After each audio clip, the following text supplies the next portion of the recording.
Good morning, BSc Part Second Math Students. Non aqueous solvent में last time हमने gross sulphur dioxide की physical properties के बारे में पढ़ा था, लेकिन आज हम इसकी केमिकल प्रॉपर्टीज़ के बारे में अध्ययन करेंगे। केमिकल प्रॉपर्टीज़ में इसके निम्न प्रकार की अभिक्रियाएँ देता है: acid base reaction, solvolysis reaction, solvent reaction, complex reaction, ionisation reaction, amphiprotic reaction, organic reaction. इस प्रकार से ये 7 प्रकार की रासायनिक अभिक्रिया देते हैं। प्रयोगशाला में जब सल्फर डाइऑक्साइड को काम में लिया जाता है तो ये इतनी प्रकार की अभिक्रियाएँ हैं वो देता है, और जिसमें हमें प्रोडक्ट भी प्राप्त होते हैं। जैसे लास्ट रिएक्शन है ये ऑर्गेनिक रिएक्शन। इससे कई ऑर्गेनिक कंपाउंड है वो द्रव सल्फर डाइऑक्साइड या इसके कैटेलिस्ट के साथ में उपस्थित होने पर ये निम्न प्रकार के कार्बनिक प्रोडक्ट बनाता है।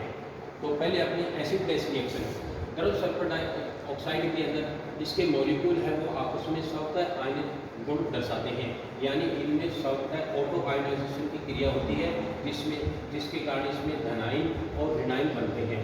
धनाइन को थायोनिल आयन कहते हैं और ऋणाइन को सल्फाइड आयन कहते हैं। इस प्रकार से जब भी कोई विलेय पदार्थ द्रव सल्फर डाइऑक्साइड में मिलाया जाता है तो वो यदि थायोनिल आयनों की सांद्रता को बढ़ाता है तो वह अम्ल के समान अभिक्रिया देगा, और यदि सल्फाइड आयन की सांद्रता को बढ़ाता है तो वो क्षारीय अभिक्रिया प्रस्तुत करेगा। इस प्रकार से इसमें जब थायोनिल क्लोराइड को डालेंगे द्रव सल्फर डाइऑक्साइड में तो थायोनिल आयनों की सांद्रता बढ़ेगी, और जिसके कारण से ये अम्लीय अभिक्रिया देगा।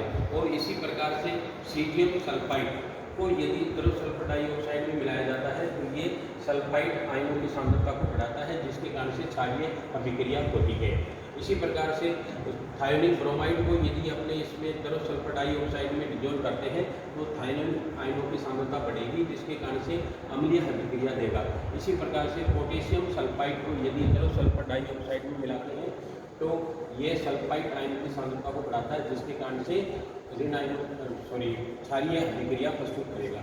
सल्फोलाइसिस अभिक्रिया, जिस प्रकार से जल के अंदर हाइड्रोलाइसिस रिएक्शन होती है, ठीक उसी प्रकार सल्फर डाइऑक्साइड में भी अनेक विलेय पदार्थ मिलकर के सल्फोलाइसिस रिएक्शन को दर्शाते हैं।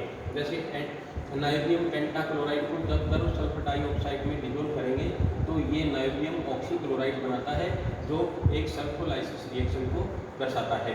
इसी प्रकार से टंगस्टन हेक्साक्लोराइड को द्रव सल्फर डाइऑक्साइड में डिजोल्व करते हैं तो ये टंगस्टन ऑक्सोक्लोराइड अभिक्रिया देगा, जिसके कारण से सल्फोलाइसिस रिएक्शन होती है, यानी अपघटन अभिक्रिया होती है। सल्फर डाइऑक्साइड अपघटित होकर के इनके साथ में ये सल्फोलाइसिस अभिक्रिया देता है।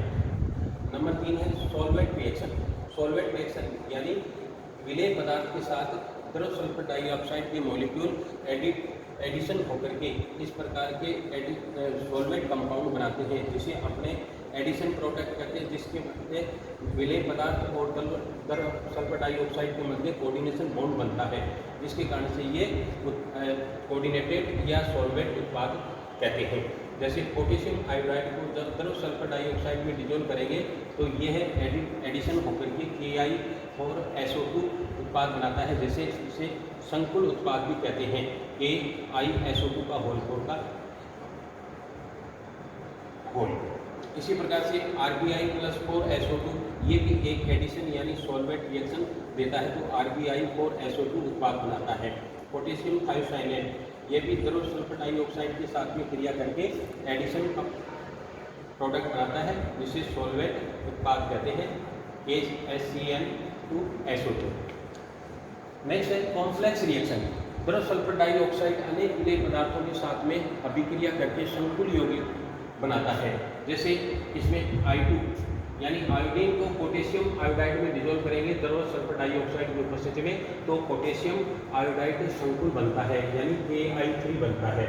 ठीक उसी प्रकार cadmium iodide plus rubidium iodide दोनों विलेय पदार्थ द्रव सल्फर डाइऑक्साइड की उपस्थिति में क्रिया करके एक संकुल का निर्माण करते हैं, RbCdI4, जो चतुष्फलकीय संरचना होती है इस संकुल की।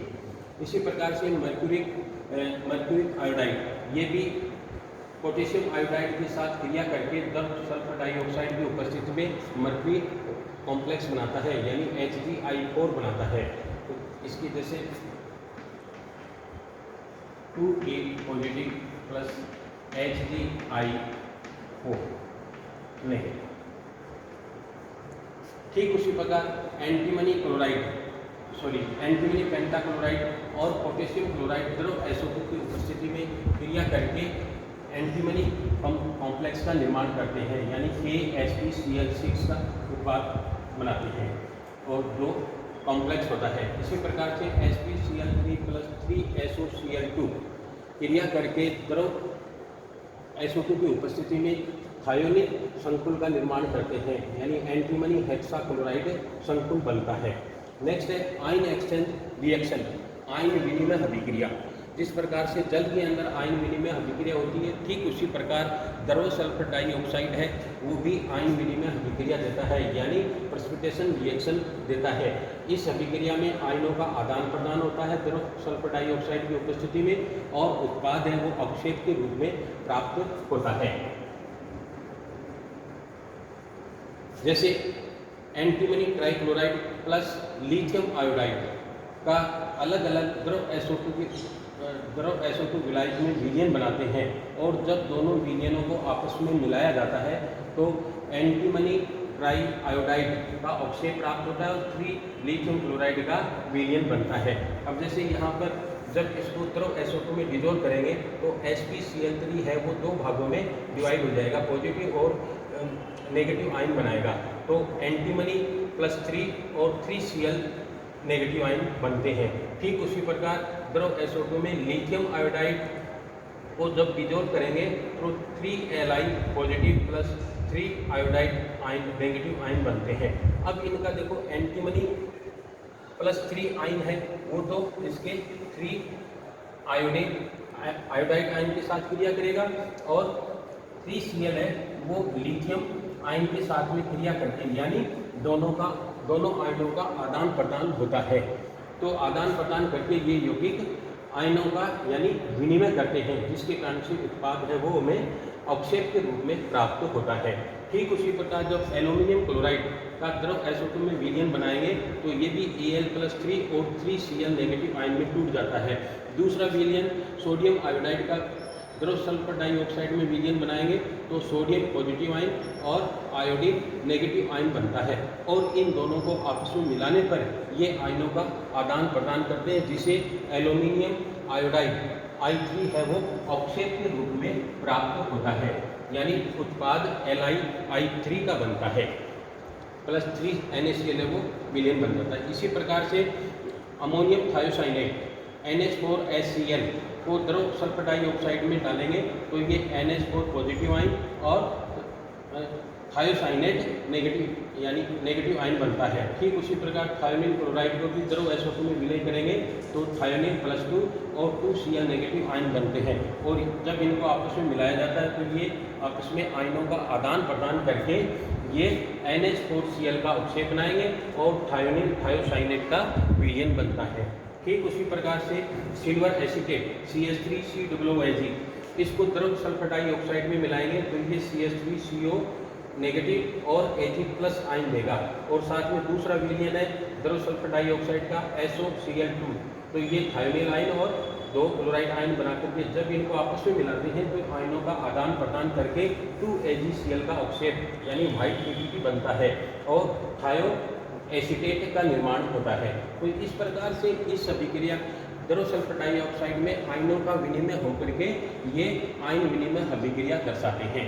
एम्फीप्रोटिक अभिक्रिया इस प्रकार की जैसे जल है वो एक उभय प्रोटोनिक अभिक्रिया देता है। ठीक उसी प्रकार द्रव सल्फर डाइऑक्साइड भी उभय प्रोटोनिक अभिक्रिया देता है। जैसे जल के अंदर है तो AlCl3 + H2 की साइन में होते हैं H पॉजिटिव आयन और OH नेगेटिव आयन होते हैं। तो AlCl3 एक उदासीन है तो ये इसके साथ में अभिक्रिया करके AlOH का होल्थराइज प्रोडक्ट बनाता है।